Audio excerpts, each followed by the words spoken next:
Madame, Monsieur, bonsoir. Très heureuse de vous retrouver. Voici les titres de l'actualité de ce mardi. Le président de la République a adressé ce mardi au Palais des Nations à Alger un discours à la nation devant les deux chambres du Parlement. Il s'agit désormais d'un rendez-vous annuel consacré depuis l'année 2023.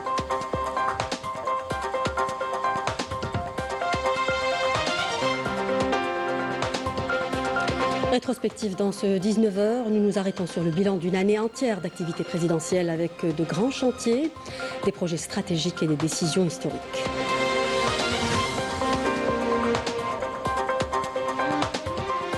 Et dans l'actualité internationale, Gaza toujours sous les feux des agressions sionistes et des conditions météorologiques difficiles.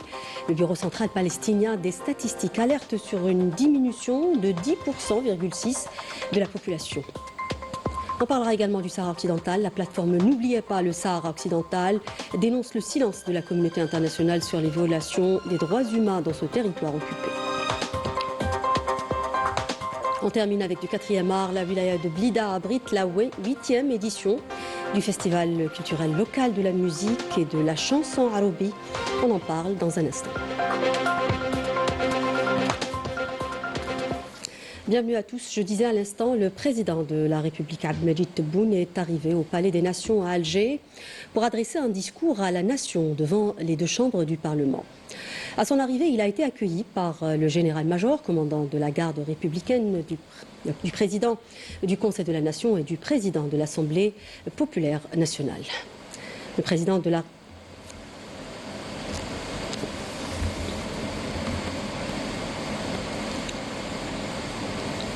président de la République a par la suite salué les hauts responsables de l'État qui étaient à son accueil, notamment le Premier ministre, la présidente de la Cour constitutionnelle, le directeur de cabinet à la présidence de la République, le secrétaire général de la présidence de la République, le ministre d'État, ministre des Affaires étrangères, de la communauté nationale à l'étranger et des Affaires africaines, le ministre d'État, ministre de l'Énergie et des Mines, le ministre d'État chargé de l'Inspection générale des services de l'État, des collectivités locales, le ministre de l'Intérieur, des collectivités locales et des Transports, le ministre de la Justice, garde des Sceaux, le ministre des Finances ainsi que le secrétaire particulier du président de la République. Le président de la République, Abdelmadjid Tebboune, a adressé un discours à la nation devant les deux chambres du Parlement à l'occasion d'un rendez-vous annuel considéré comme un engagement constitutionnel consacré depuis l'année 2023, et ce dans le cadre d'une approche institutionnelle fondée sur la communication régulière et transparente avec les représentants du peuple et de l'opinion publique nationale en tant que tradition politique présidentielle établie. La rencontre marquée par la présence de hauts responsables de l'État, des membres du gouvernement ainsi que des représentants des instances et institutions nationales a permis au président de la République de présenter le bilan des réalisations et des acquis enregistrés dans les domaines politiques, économiques et sociaux, tout en réaffirmant la poursuite des efforts visant à consolider ces acquis dans l'ensemble des secteurs afin de préserver la dignité du citoyen et assurer son bien-être ainsi que la mise en œuvre des programmes dédiés au développement économique et social. Le président de la République a souligné la dynamique qui a marqué les deux chambres du Parlement et lui a permis de consacrer les prérogatives du pouvoir législatif, notamment à travers l'exercice de son droit d'initiative en matière de proposition de loi, à l'exemple du Code de la nationalité et la loi criminalisant la colonisation. Le président de la République a affirmé avoir répondu dans le cadre du dialogue à l'ensemble des revendications formulées par les partis politiques, tout en poursuivant la mise en œuvre d'un programme de développement durable et la consécration de la non-gouvernance dans l'intérêt du peuple. Il a également souligné que la justice restera vigilante face à toutes les manifestations de la corruption et de dysfonctionnement, tout en garantissant la protection de tous les cadres plutôt intègre de la nation. Abordant le volet économique, le président de la République a indiqué que l'Algérie a réussi à intégrer une dynamique d'investissement sans précédent avec 309 projets d'investissement étrangers. Il a aussi relevé le recul du taux d'inflation, reflet de la forte dynamique de la production nationale à tous les niveaux. Le président de la République a également affirmé que le gisement de Rarajbilet est désormais une réalité, étant le 3e plus grand au monde, avec une orientation de la production de phosphate. Par ailleurs, les agriculteurs ont réussi à créer 15 000 exploitations agricoles en recourant aux dernières technologies. Le président a également mis l'accent sur les mesures sociales destinées à préserver le pouvoir d'achat des citoyens, rappelant les nouvelles revalorisations des salaires. Il a souligné que ces augmentations s'inscrivent dans un effort continu pour renforcer la cohésion sociale, affirmant que la justice sociale reste un élément central du développement durable du pays. Nous en parlions en titre. En cette fin d'année 2025, l'heure est aux rétrospectives. L'année écoulée a été marquée par une présence sur le terrain intense et surtout fructueuse du président de la République avec de grands chantiers, des projets stratégiques, des décisions historiques. Nous nous arrêtons ce soir sur le bilan qui a couronné une année entière d'activité présidentielle, des actions devant répondre aux aspirations des citoyens et s'inscrivant dans une démarche de développement pour une Algérie prospère. C'est le papier de Walid Yousfi. Regardez.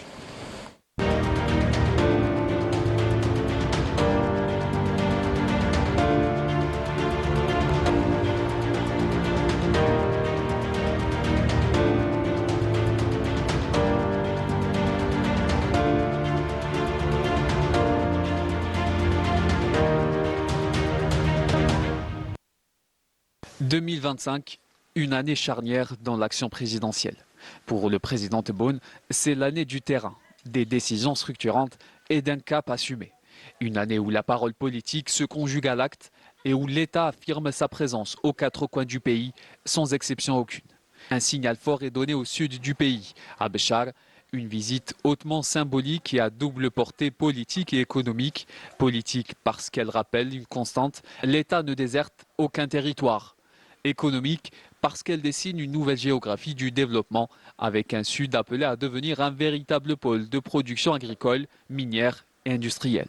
Au cœur de cette dynamique, un projet emblématique, la ligne ferroviaire minière Béchar-Abadla, longue de 100 km, première pierre d'un corridor stratégique reliant Béchar, Tindouf et la mine de Garaj Bilat. Pensée pour désenclaver, produire et par ricochet projeter l'économie nationale vers de nouveaux horizons. اللي كان حلم صبح حقيقة ولا واحد كان يظن أن يوم من الأيام يكون فيه قطار في العبادلة ومحطة قطار في العبادلة وإن شاء الله نزيدوا نواصلوا في هذا المنوال حتى نوصل نتمنى متفقين منا من العبادلة نزيد نكمل حتى الأضرار ومن أضرار إن شاء الله الباجي مختار ومن الجانب الشرقي حتى طمراس من المنيعة حتى طمراس وبالتالي الجيل تاعنا يكون أدى ما عليه. بالنسبة لجيل الثورة هو حرر البلاد وحنا نزيد نبنيها واللي يجوا من بعدنا يزيدوا يكملوا إن شاء الله. Cap ensuite vers Constantine, la ville dépend de l'histoire, mais aussi de l'avenir.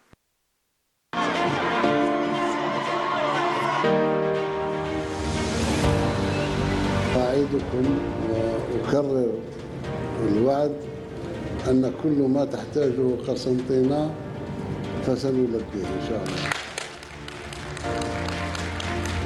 La visite a été marquée par des décisions à forte portée économique et sociale, encourager l'investissement, soutenir l'entreprise et surtout placer la jeunesse au cœur de toutes les décisions. Une frange considérée aujourd'hui comme la force motrice du développement. Autre dossier stratégique en 2025, l'eau. Face au stress hydrique et au changement climatique, le président opte pour l'anticipation. À Oran, Mostaganem et Taraf, plusieurs stations de dessalement de l'eau de mer sont inaugurées.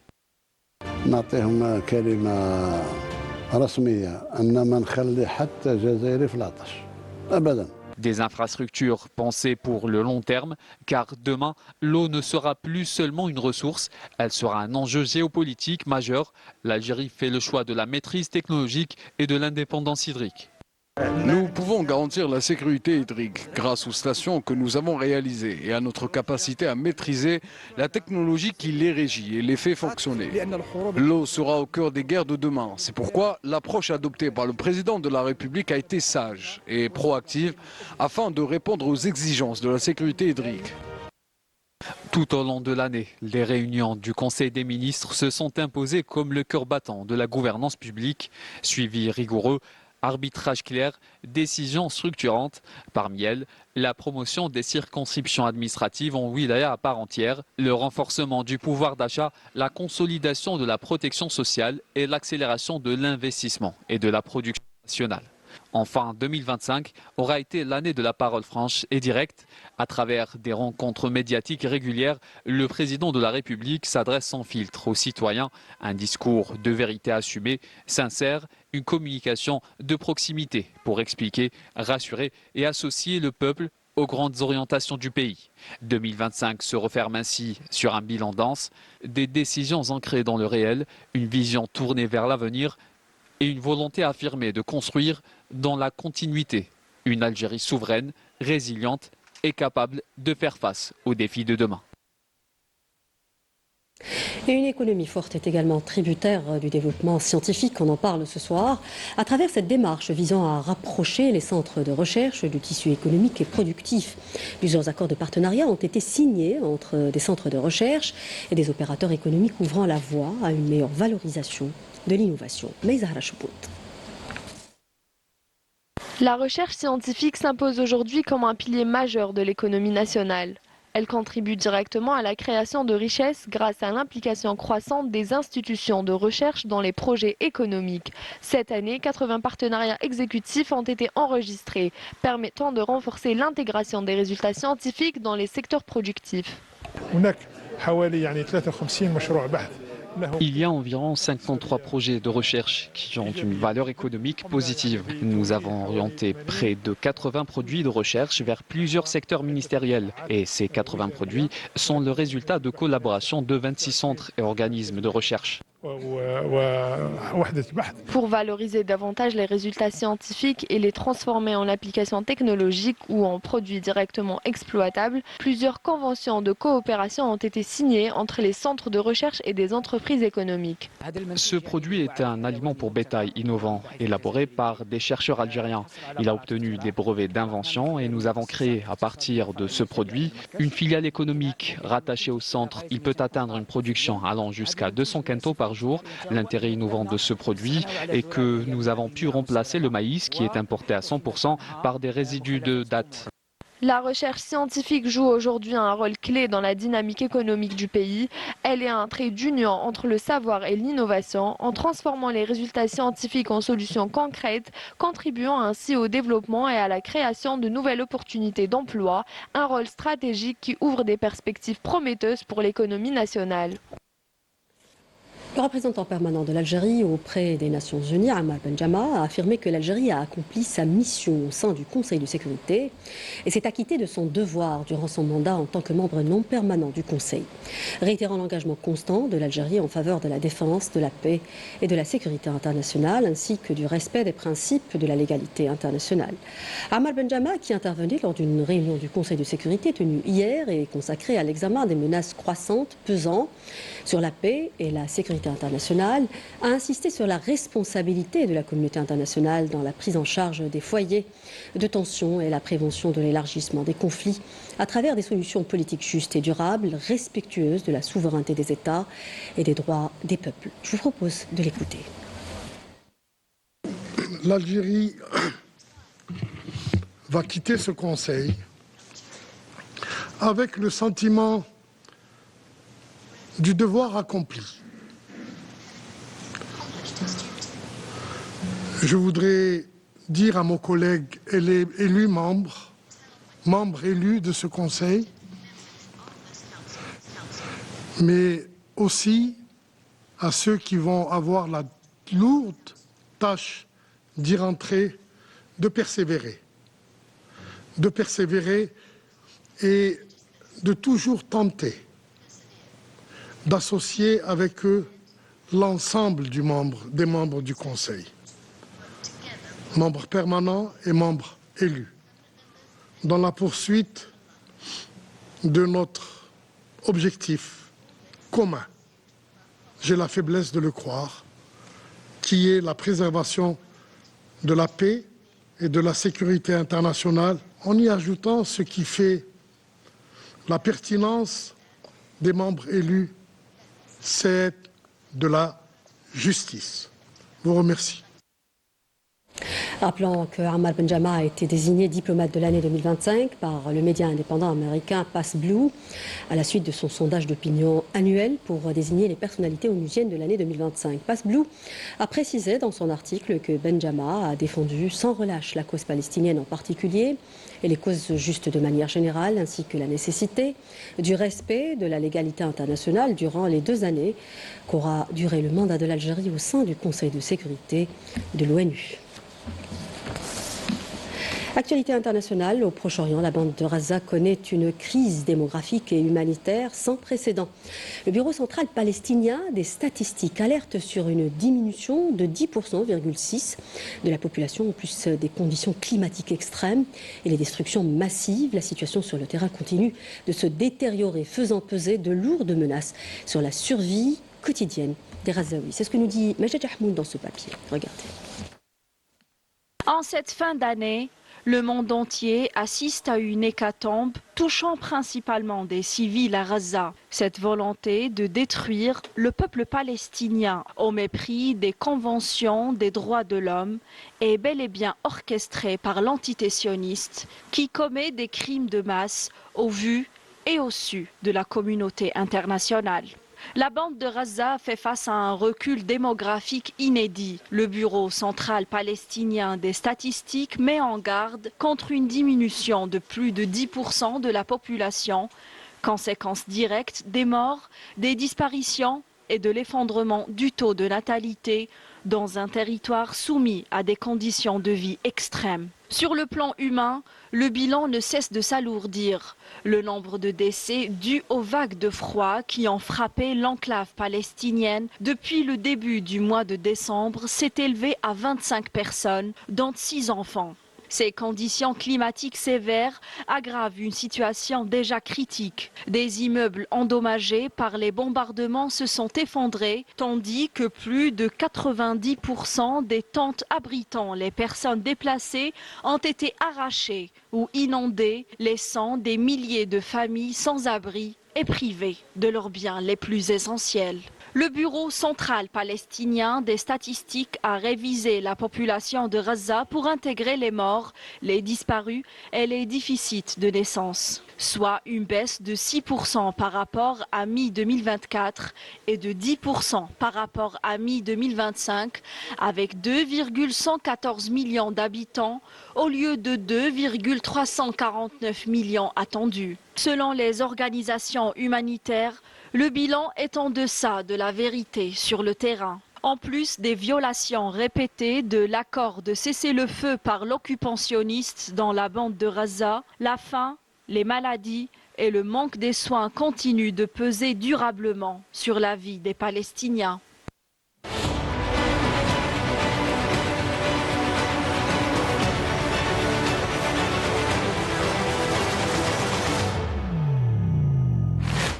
Au Maroc, l'année 2025 aura été l'année de la grogne sociale avec une succession de grèves et de mouvements sociaux. Enseignants, étudiants, syndicats, plusieurs secteurs ont exprimé leur colère face à la précarité sociale et à la pauvreté qui touche un grand nombre de la population. Walid Yousfi. Dans les rues marocaines, les manifestations se sont succédées tout au long de l'année 2025. Pancartes à la main, slogans scandés, des milliers de travailleurs sont descendus dans les rues pour crier haut et fort leurs revendications. Une année mouvementée, marquée par des grèves générales déclenchées par les syndicats et dont le mot d'ordre a largement été suivi. Et ce, dans l'ensemble des secteurs, notamment après l'adoption du projet de loi controversé sur la grève. Économie en berne, corruption, chômage, le climat est morose, d'où la grogne populaire. Les revendications sont donc liées au pouvoir d'achat, aux conditions de travail et à l'application d'engagements jugés insuffisants, ce qui explique la multiplication des appels à la grève qui ont ponctué l'année 2025. Plusieurs secteurs, aussi bien publics que privés, répondent favorablement à l'appel de la rue, paralysant partiellement le fonctionnement de certaines administrations, services et entreprises. Une mobilisation d'ampleur qui témoigne d'un mécontentement partagé au-delà des revendications individuelles. De nouvelles voix se sont fait entendre, notamment parmi les jeunes, exprimant leur frustration face à un avenir perçu comme incertain et des projets de réforme controversés. Un tournant qui a signé le début d'une grève générale dans tout le pays et la naissance du mouvement Gen Z 212. La réponse du Marzen a été sans équivoque, répression, violence policière et arrestation arbitraire, suscitant des critiques d'organisations de défense des droits humains et alimentant davantage le sentiment de frustration du peuple marocain. Après une année marquée par les grèves et les manifestations, les revendications persistent. Malgré la mobilisation des Marocains, le silence du Marzen continue d'alimenter un malaise social. De son côté, le peuple marocain continue de crier haut et fort sa détermination à poursuivre la contestation. Sahara occidental avec cette grande question posée par la plateforme. N'oubliez pas le Sahara occidental, en l'occurrence ce silence observé sur les violations des droits humains dans ce territoire occupé. L'un des grands angles morts du système multilatéral international qui se rend complice par son silence sur les nombreuses violations commises par l'occupant marocain contre le peuple sahraoui. C'est ce que nous dit Majda Jahmoud dans ce papier. La situation des droits humains au Sahara occidental occupé demeure l'un des grands angles morts du système multilatéral international. C'est ce que dénonce la plateforme N'oubliez pas le Sahara occidental qui pointe le silence complice de la communauté internationale face aux violations commises par l'occupant marocain. La plateforme souligne l'absence de tout mécanisme international efficace de protection des civils sahraouis. Elle rappelle que la MINURSO reste à ce jour la seule mission de maintien de la paix de l'ONU dépourvue de mandat de surveillance des droits humains. En 2025, malgré l'appel répété d'ONG et d'acteurs de la société civile, la reconduction technique du mandat a une fois de plus prévalu sur toute avancée substantielle en matière de protection des civils. Toujours selon ce site, les organisations sahraouies de défense des droits humains ainsi que des médias indépendants et des plateformes internationales ont documenté une répression structurelle qui ne relève pas d'épisodes isolés mais d'une politique durable de contrôle et de punition. Face à cette situation, le Maroc continue de ne rendre aucun compte. Il n'y a d'ailleurs ni enquête indépendante, ni réparation, ni garantie de non-répétition.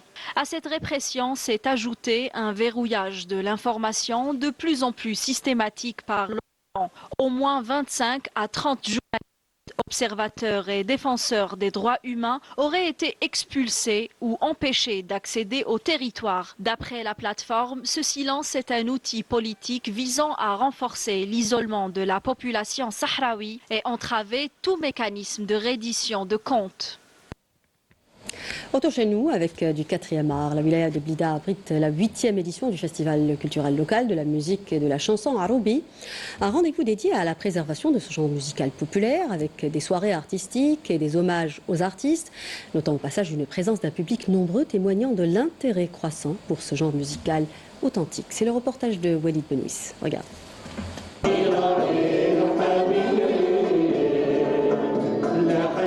La ville des Roses a vibré hier au rythme de la chanson Aroubi, héritée de la tradition arabo-andalouse. Ici, chaque nouba raconte une histoire. Chaque interprétation prolonge un héritage vieux de plusieurs siècles. Entre rigueur du jury, engagement des organisateurs et émotion des artistes, la 8e édition de ce rendez-vous musical célèbre un art vivant, enraciné et résolument tourné vers l'avenir. C'est un genre musical très léger qui utilise un support poétique également léger. Et pour le festival, nous avons choisi des associations qui font dans ce domaine et des chanteurs bien entendu qui chantent l'andalou. Généralement ceux qui chantent l'andalou chantent le Aroubi d'une manière magistrale. Le programme est très riche, il y a des associations, il y a un niveau appréciable. En plus, il y a un concours en parallèle aux jeunes. Ça fait plaisir pour la sauvegarde de ce patrimoine. Je viens spécialement pour ce festival qui se déroule très bien organisé, très belle salle qui a été inaugurée tout récemment après rénovation. Très belle acoustique, le festival est très bien. Le niveau est très haut, j'étais agréablement surprise du niveau. Et au-delà de la compétition et de l'évaluation, la scène s'ouvre aussi à l'émotion. Une émotion portée par une figure emblématique de la musique arabo-andalouse, dont la voix et le luth font dialoguer fidélité au patrimoine et sensibilité artistique. Content de ma participation à la 8e édition du festival de la musique arabi ici à Blida. Donc d'aucuns savent que en fait, le arabi est un genre, une sorte d'excroissance de la musique arabo-andalouse, d'expression populaire. Eh ben, le arabi est pour Blida et le Fas d'Alger ce qu'est le hawzi pour Tlemcen. Entre transmission, exigence et passion, ce rendez-vous rappelle que cet héritage ne vit pas seulement dans les archives, mais sur scène, porté par des artistes, des associations et de nouvelles voix décidées à le faire perdurer.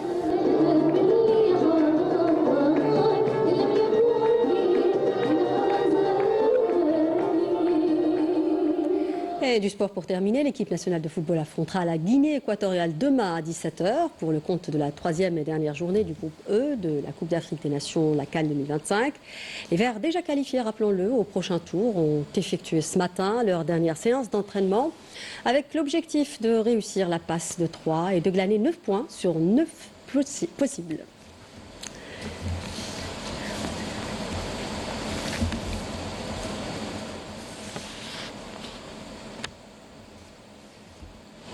Voilà qui termine ce journal. Merci de l'avoir suivi au nom de la rédaction qui l'a préparé. Je vous retrouve demain à 19h. Excellente soirée sur notre chaîne. Au revoir.